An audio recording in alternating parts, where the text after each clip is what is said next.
मोहोळ तालुक्याचे नेते उमेश पाटील हे पुन्हा एकदा अजित पवारांच्या राष्ट्रवादीत दाखल झाले आहेत। मंगळवारी मुंबई येथील देवगिरी बंगल्यावर राष्ट्रवादी काँग्रेसच्या अनेक मंत्री आमदारांच्या उपस्थितीत उमेश पाटील यांचा प्रवेश झाला। अजित पवारांनी स्वतः उमेश पाटलांच्या गळ्यात घड्याळाचा शेला घालून स्वागत केले। या पक्षप्रवेशानंतर उमेश पाटील यांनी आपल्या ट्विटर अकाउंटवर ही पोस्ट केली आहे। विधानसभा निवडणुकीपूर्वी मी माझ्या पक्षाच्या मुख्य प्रवक्तेपदाचा राजीनामा दिला होता, परंतु इतर कुठल्याही पक्षात प्रवेश केला नव्हता। सोलापूर जिल्ह्यातील मोहोळ विधानसभा या राखीव मतदारसंघामधील मातब्बर प्रस्थापित नेत्यासोबत टोकाचे मतभेद झाल्यामुळे मी नाईलाजाने पक्षत्याग केला होता। मोहोळ विधानसभा मतदारसंघातील जनता अजितदादांच्या नव्हे तर तिथल्या प्रस्थापित नेत्यांच्या विरोधात होती। हे निवडणुकीच्या माध्यमातून सिद्ध करून दाखवण्याची आवश्यकता होती। त्यामुळे मी आणि माझ्या सर्व पक्षीय सहकाऱ्यांनी मिळून 15 दिवसात स्वतःचा उमेदवार देऊन विधानसभेला 30,000 मताधिक्याने निवडून आणला। अजितदादांनी उमद्या मनाने स्वतःच्या पक्षाचा आमदार पडला तरी माझ्या जिगरबाज लढाऊ बाणाचे कौतुक केले। मी दादांना कधी सोडले नव्हते, फक्त एक सामान्य कुटुंबातील कार्यकर्ता इरेला पेटला तर अपराजित मातब्बर नेत्याला देखील पराभूत करू शकतो हे सिद्ध करायचे होते। माझा देवगिरी येथे सर्व मंत्री आमदार आणि पार्थदादा पवार यांच्या उपस्थितीत अजितदादांच्या हस्ते झालेला पुन्हा पक्षप्रवेश ही तांत्रिक बाब आहे। मी कधीही अजितदादांना सोडले नव्हते, फक्त थोडे दिवस पक्षातून रजा घेतली होती इतकेच।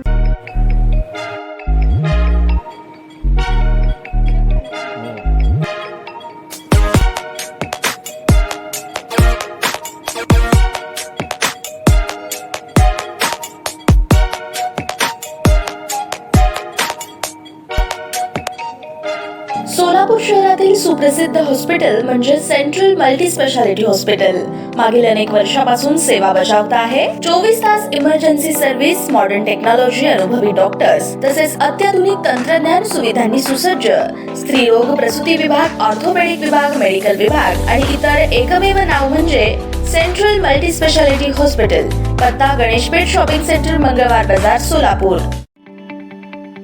ताज्या बातम्या पाहण्यासाठी प्राईम महाराष्ट्र न्यूज चॅनलला सबस्क्राईब करा।